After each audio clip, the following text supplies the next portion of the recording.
have a very special guest on the program today. It is the UFC featherweight champion who just defended her title at UFC 219 on December 30th. It is Cris Cyborg joining me here on the program. Cris, how are you today?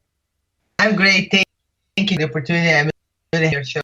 Yes, and I'm happy to have you here. And coming out of the fight, are you healthy? Did you get any bumps and bruises, or are you, pretty much good to go and fight whenever?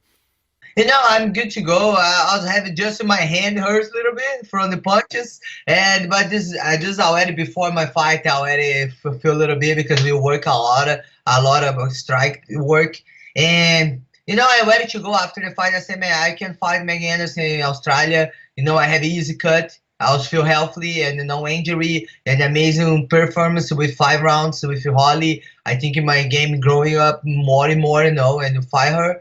And I was ready to go, I feel great. Yeah, and we'll talk about the Megan fight in just a second here, but I wanted to know, how soon were you in the gym after the fight? Because I know you love going to the gym a lot. Were you back in there on Monday? I always be in the gym, I think you have to keep training. I was having weekends in Big Bed, we do the hiking a little bit there. I think did already 2 weeks and then 1 week in the fight. I leave my hands recover a little bit, but I keep training. I can train grappling, jiu-jitsu with cobrinha. You always have to keep training, not just training when you have fight. Because when you train no fight, you improve your game. You cannot get and learn anything when you're in the camp.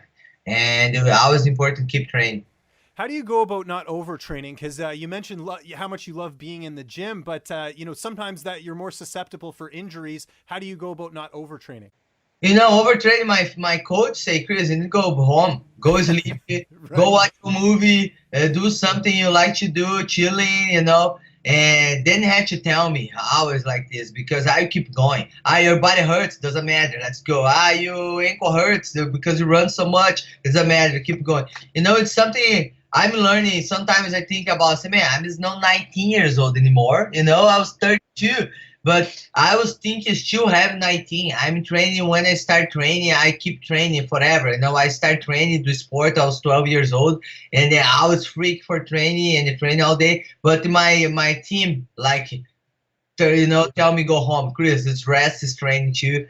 But it's really, this is the one thing I really have to care for, and my team know that, and they always careful with me. We talked about Megan Anderson. That's the fight that everybody wants to see, but I know she has some issues that she can't fight right now. How long would you be willing to wait to fight her, or are you looking to get another opponent in between? I always say about the Megan Anderson because she's contender number 1. I know she has some issues, and I know she want to fight you. And I'm not going to wait for her, but I think I can fight somebody else who already fought to 2017 145.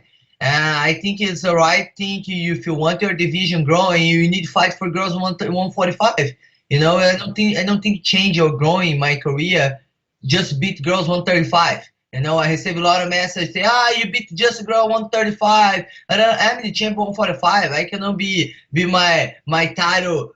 You just beat girls 135. I never choose my opponents, and then somebody who put in front of me I'm gonna fight. But I still have my goal. It's my goal, make my division growing, and they have girls. You can see Bellator sign a new girl every week, 145 pounds. They make my division there. They're growing my division there. And I want my division growing at UFC because it's the biggest event. And I have the same opportunity guys have, equal rights for the men's and the girls, because I have all division girls. The guys getting paid a lot of money. The girls have to pay a lot of money too because we still do the same. We train every day the same. We fight the same. People watch all the girls fighting. But it's slow, go growing, and they're going to get better. And I know you've mentioned Pam Sorensen as an opponent as opposed to Amanda Nunes. Why would you want to fight Pam instead of Amanda if given the option? Amanda, she fought to 145 long time ago. And if you check her 145 pounds, she's not having success in 145 pounds. Alex Davis beat her, TKO, and Katzin Gunn beat her. And have a lot of girls just can't fight. She don't beat everybody on 35. She don't have anybody for fight. No. She just think about money because she getting paid when she fight Ronda Rousey. She getting paid good. And then Ronda Rousey make $3 million in this fight. And then she fought Misha Tate, and Misha Tate in Brock Lesnar card. And she getting pay-per-view too. she just think about getting paid. Because she knows by herself, she don't say anything. She don't gonna get any money. She barely make 100,000 pay-per-view. And of course, she want to fight me because she want to make the money. I understand that. Everybody want to get the money. But if a super fight, let's make a super fighting super card. Had to have people, big names in the card too. Because by herself, she don't say it. I can make 100,000 pay-per-view in the parking lot. Pick somebody, I fight there and make. And then, I really think for all my fans, because my fans, the base coming from Gina Carano fights. And if I don't fight Amanda before, because she's fought 145, but she never getting close fights for the belt, 145 pounds. I was the champion in Strikeforce when she started fighting. But we can make this fight. I have 3 fights left in my contract. But, I think the right thing, you have the opportunity for girls ready to fight 145.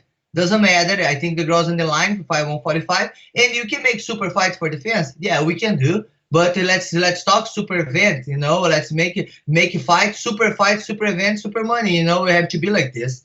But I let my manager talk to UFC and see what's gonna work and see what's happen. What has the UFC told you anything as far as who you're gonna fight next? Have you talked to them since the fight and now?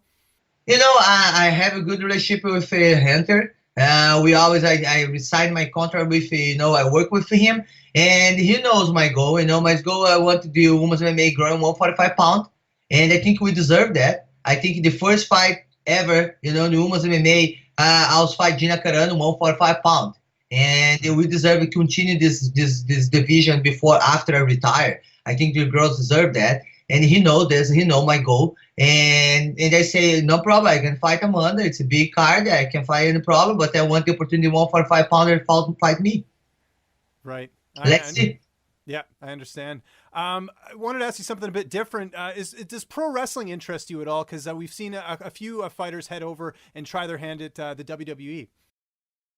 But I think WWE have a big fan base, and then Ronda gonna be there too. I think Ronda it's a big deal for all the fans can still see her in the ring. And I did some private class with girls from WWE. I think it's cool. It's different sport, and the fans love. I went there, and the fans crazy, love to watch. And maybe one day if I have the opportunity, why not?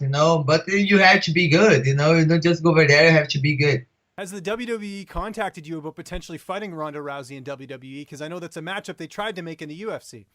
They don't contact about to fight Ronda, but they contact for me be there, and then I think all the I think the interesting it's big name in the MMA, and then fight there. I think make one show for all the fans.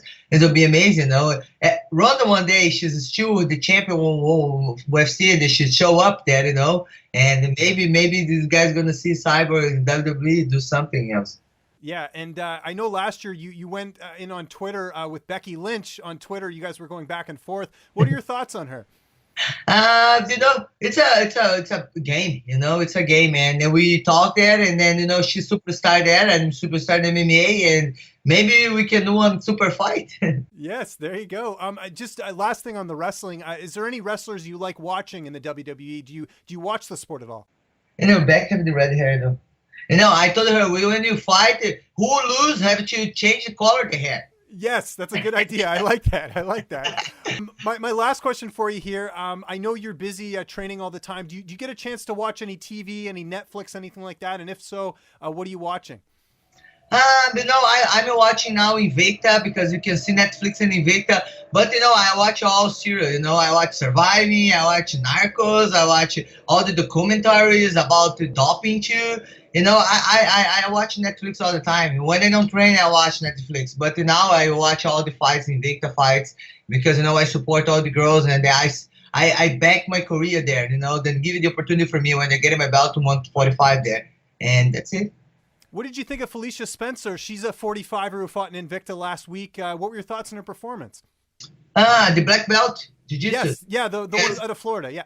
Yeah, she say, if I beat this girl, I want to fight Cyborg. You can see a lot of girls call me out, and then, but I cannot sign it then, I'm going to fight then. But, I leave it to UFC, see that. You know, I receive a lot of Twitter. The girl's 145 pounds. Indian Gomez, Cindy Dandora, Span. Now this girl. And all the girls text me, Chris, I want to fight you, you know. Nobody call me or say they give you the opportunity to fight you.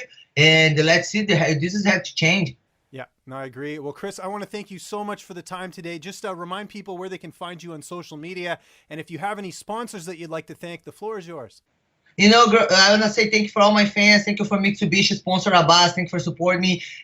You know, you can follow me, CrisCyborg.com, my site. You're going to see news, everything. And you're going to see there my Facebook. It's my name, Cris Cyborg, M&A. And you can check my Twitter. You know, I always contact me with my fans. And if you see me any place here in California, in Brazil, you know, anywhere, you can ask for a picture. You know, I just me inside cage. I have no me outside.